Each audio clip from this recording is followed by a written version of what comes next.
Ladies and gentlemen, Archivist here. If you have been following the financial press for the last 12 months, you have witnessed one of the most sophisticated narrative management campaigns in modern economic history. The story sold to the public was one of resilience. We were told that the U.S. economy was a juggernaut, that demand for American debt was organic, and that the geopolitical tensions with the East were manageable risks. But if you look at the raw ledger data, specifically the Treasury International Capital, TIC, reports released this week, you see a reality that challenges the official story. We are not witnessing a market that is purely resilient. We are witnessing a market that appears to be supported by non-economic actors to offset a massive structural exit by its second largest creditor. Before we go further, one clarification matters. The Treasury International Capital data does not track intent. It tracks custody. It shows where securities are held, not why they are held, and not who ultimately bears the economic risk. This distinction is critical because it explains how large shifts in ownership can occur without immediate price discovery. In the previous dossier, we established the liquidation signal. We demonstrated, using forensic data, that China has strategically, methodically, and aggressively dumped massive amounts of U.S. Treasury bonds. This appears to be more than a rebalancing. The scale suggests a coordinated exit designed to sanitize their balance sheet for potential kinetic conflict. We walked through why they sold, to evade the kind of sanctions that froze Russia's assets in 2022, and what they bought instead, hard assets like gold, oil, and strategic metals. But that investigation left one massive, critical question unanswered. It is the question that many bond traders on Wall Street have been analyzing in private notes, but rarely address on live television. If the second largest creditor in the world dumped hundreds of billions of dollars of debt, why didn't the market crash? Let's look at the basic dynamics of supply and demand. The U.S. Treasury market is the deepest, most liquid market on Earth, but it is not immune to volume shocks.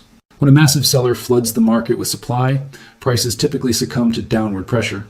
When bond prices fall, yields, interest rates rise. If market forces were functioning without intervention, the exit of a player the size of China could have been a destabilizing event. Models suggest we might have seen the 10-year Treasury yield breach 6% or 7% during this liquidation window. We could have seen mortgage rates spike into double digits, putting immense pressure on the U.S. housing market. We might have seen stress metrics flash red across the regional banking system, which is already managing hundreds of billions in unrealized losses. Historically, comparable foreign selling events produced far sharper reactions.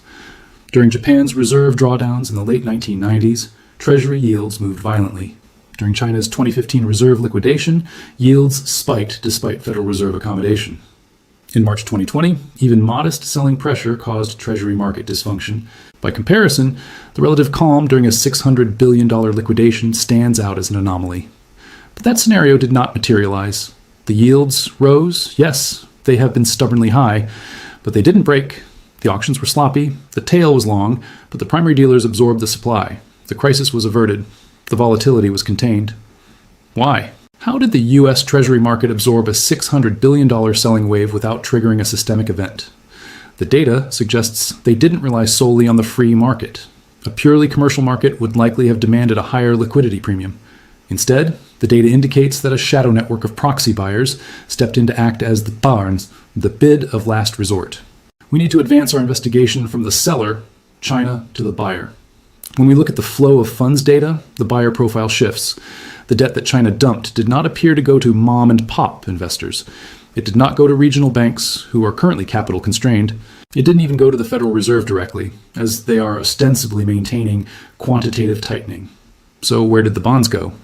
The flows point to two specific non-economic actors: the geopolitical proxies, the allies, the leveraged speculators, the mercenary creditors.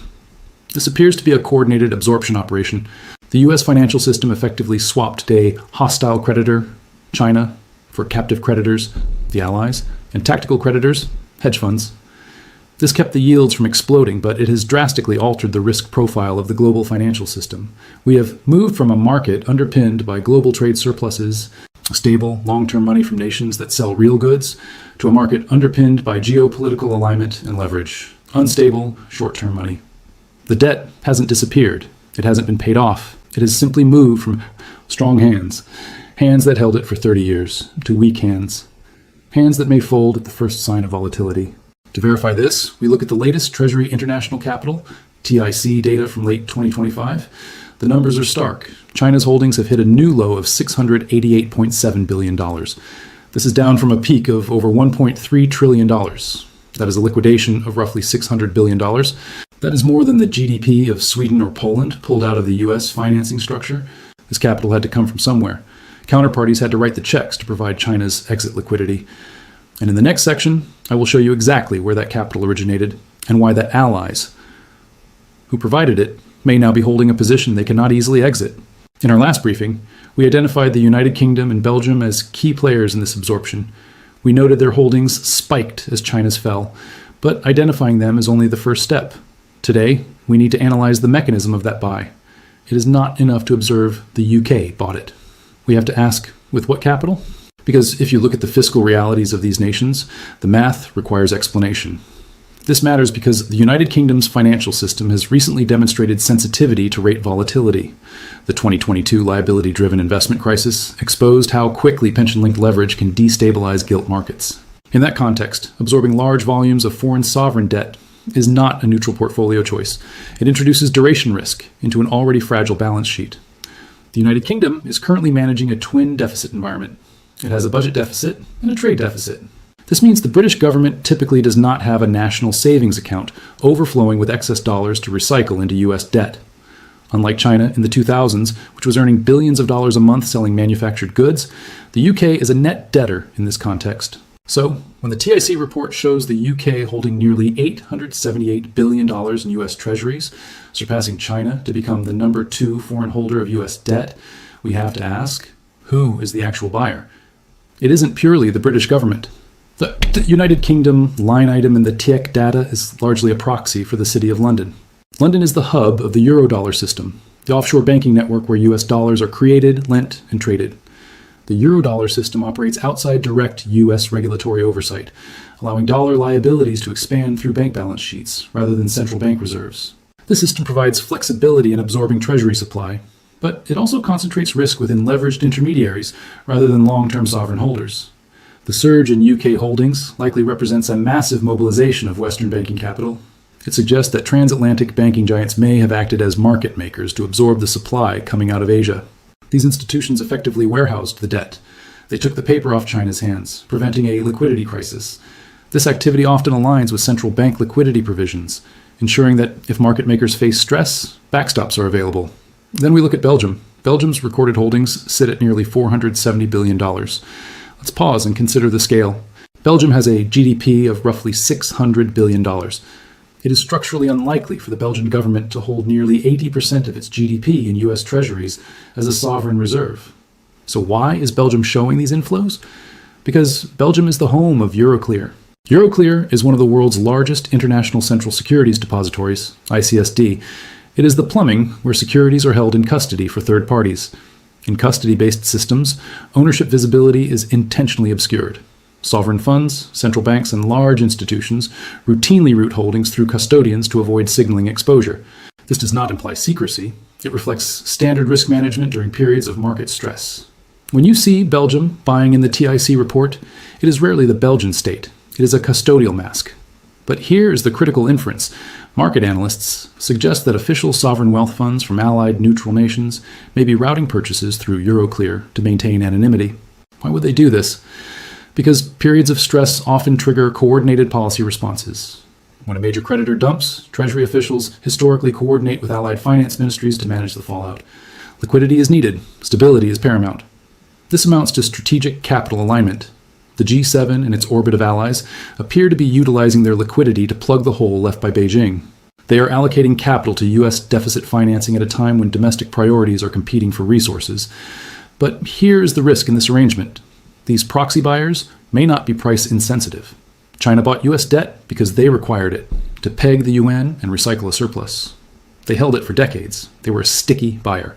The UK banks and Euroclear proxies are buying it potentially as a policy response or a short-term store of collateral.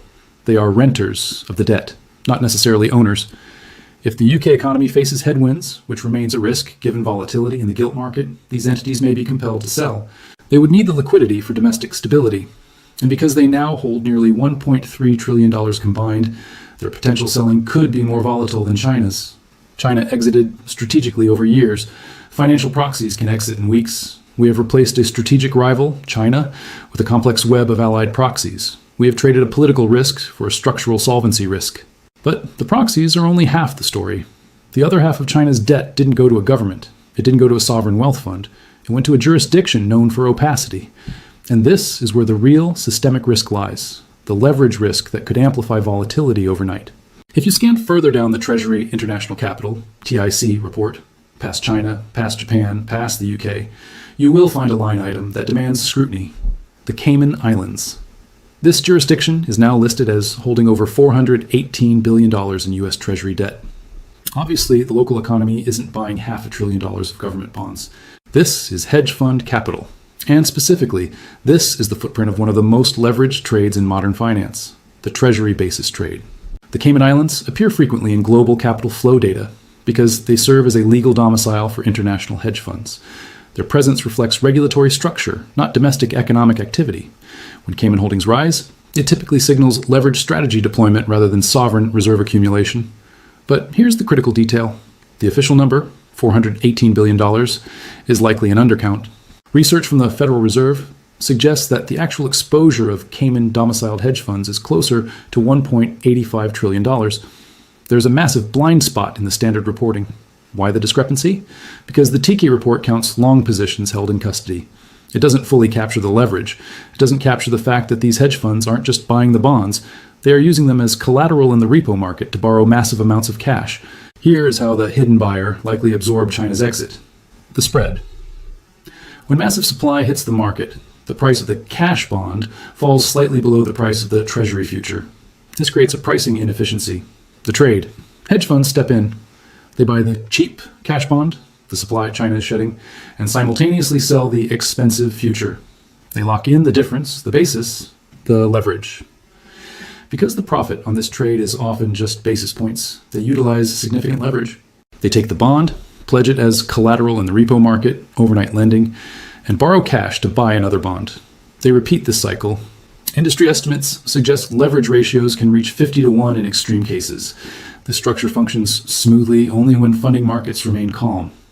Small changes in repo rates or margin requirements can force rapid deleveraging because the profitability of the trade depends on continuous access to cheap overnight funding. Do you see the structural transformation? China held the debt with cash. They owned it. It was a 1-to-1 position. It was stable. The hedge funds hold the debt with leverage. They own it with borrowed money. It is a highly leveraged position. It is sensitive to funding costs. The U.S. government has effectively allowed a portion of the national debt to be absorbed by arbitrage strategies. These hedge funds are mercenary creditors. They are market-neutral profit seekers. They do not hold for geopolitical stability. They do not hold for the long-term health of the dollar. They hold based on the repo rate. As long as they can borrow cheap cash overnight in the repo market, the trade works. But what happens if interest rates spike? What happens if the repo market tightens? What happens if bank balance sheets contract? The hedge funds face a margin call. And unlike a sovereign nation that sells over years, leveraged funds must sell immediately. If they get a margin call, they must liquidate positions rapidly to cover their loans. They become forced sellers. This is the liquidity event scenario. We are sitting on a complex web of obligations. China has handed the inventory to a group of investors who have a history of volatility, e.g., March 2020. In March 2020, this exact trade unwound. Hedge funds sold treasuries into a falling market, and liquidity evaporated. The Federal Reserve had to intervene with trillions to stabilize the system. At that time, bid-ask spreads widened dramatically. Dealers hit balance sheet limits, and treasuries briefly failed to function as liquid collateral. The response required direct Federal Reserve intervention as buyer of last resort, underscoring the vulnerability of leveraged treasury demand. Now, the gross exposure is larger. The blind spot is significant. The hidden buyer has stabilized the market for now. They absorbed the China supply, but they have introduced a layer of leverage into the U.S. Treasury market that relies on calm funding markets to survive. We have identified the buyers. The mystery of the China gap appears solved. It wasn't magic. It wasn't purely organic demand. The data indicates it was filled by political proxies, UK, Belgium, and leveraged speculators, Cayman Islands tossed basis trade. The conclusion is defensible. The quality of the U.S. creditor base has shifted. We have moved from strong hands, sovereign nations with trade surpluses, to weak hands, leveraged speculators and proxy states. Weak hands are more likely to exit when volatility rises. This means the next treasury market correction could be faster and deeper than historical norms. The structural buffers are thinner. So, how do you position yourself against a system held together by leverage? How do you protect your wealth when the mercenary creditors potentially rush for the exits? You follow the archivist protocol. Protocol. Rule 1. Avoid the basis. Basis blast radius. The by the basis trade has historically unwound during periods of high volatility. When it unwinds, liquidity often evaporates. The bid can disappear. Do not rely on being able to sell assets easily during a crash. You must maintain a liquidity buffer. Keep a significant portion of your portfolio in cash equivalents, specifically short-term T-bills, 1 month to 3 month duration. Crucially, hold these directly, via Treasury Direct or a brokerage account, not in a bond fund that might gate withdrawals during a panic. You want the asset that is the collateral itself, not a claim on a fund that holds the collateral. Cash is your oxygen mask. When the basis trade breaks, institutions scramble for cash. You want to already have it. Bond funds, by contrast, introduce redemption risk. During periods of stress, they may suspend withdrawals or sell assets into illiquid markets, amplifying losses. Direct ownership avoids this layer of structural exposure. Protocol. Rule 2. Watch the SOFR repo rate. You need a warning system. The canary in the coal mine for this entire structure is the Secured Overnight Financing Rate, SOFR. This is the interest rate that hedge funds pay to borrow cash overnight. Normally, it tracks the Federal Reserve's target rate closely. But if you see the SOFR spike significantly above the Fed funds rate, even by 0.05% or 0.10%, it indicates plumbing stress. It means the banks are restricting lending to the hedge funds. It means the leverage is becoming expensive. That is your signal. When repo spikes, deleveraging often follows. The moment you see stress in the repo market, you must risk off. Exit risk assets, stocks, credit, long-term bonds, immediately. We observed this in September 2019 and March 2020. History offers a template. Watch the SOFR. Protocol Rule 3. The gold hedge. Let's look at the trade one last time. China sold bonds, bought gold. Hedge funds borrowed cash, bought bonds. China is holding the asset, metal. The hedge funds are holding the liability, paper, wrapped in more liability, debt. In a deleveraging event, paper assets face pressure. Hard assets tend to outperform. Align your long-term savings with the entity that is buying the hard asset, the sovereign, not the entity that is arbitrating the spread, the speculator. Accumulate physical gold. When the basis trade unwinds, central banks are often compelled to intervene with liquidity. That liquidity injection can devalue the currency and send gold higher. Gold is the only asset that has no counterparty leverage risk. It is the only asset that does not depend on the repo market to function. Let the hedge funds pick up the pennies in front of the steamroller. You stand on the sidewalk with the gold. The U.S. didn't solve the China problem. They managed it. The data suggests they moved nearly $700 billion of supply into the Cayman Islands and the City of London. The debt is still there. It hasn't vanished. But now it's held by entities that may sell at the first sign of trouble. The system appears more fragile today than it was when China held the debt. The buffer is gone. The leverage is high. Tread carefully. What has changed is not the quantity of debt, but the quality of its holders. Stability has been preserved by shifting risk, not removing it. Over time, systems built on leverage and coordination become less resilient, not more. This is archivist. The protocol is active. Class dismissed.